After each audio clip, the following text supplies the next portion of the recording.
Hello and welcome to InfoScribe. In today's video, we will discuss what is Bitcoin. I'm assuming you've probably heard that it's a trustless, decentralized, untraceable cryptocurrency that operates without a government or a bank.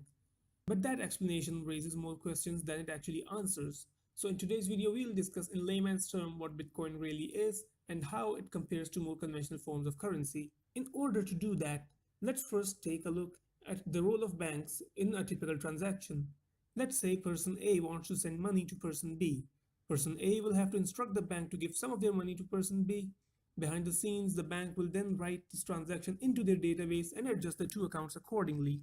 As you can see, at the core of this entire process is a database being controlled by a bank. In Bitcoins, the bank is removed from the equation and the database is made accessible to public.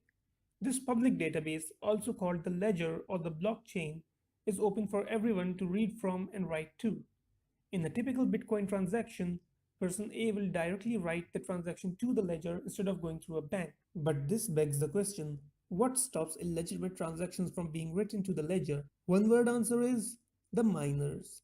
These are people like you and me running specialized software to verify all the transactions being added to the public ledger.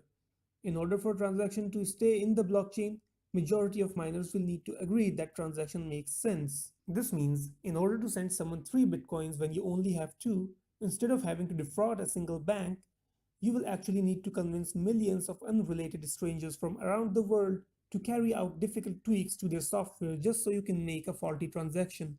Needless to say, no one has succeeded so far and no one likely will for the foreseeable future. Another important question is, if the blockchain is public and everyone can see everyone else's transaction, how is Bitcoin untraceable? Well, to call it untraceable is actually a bit of a stretch.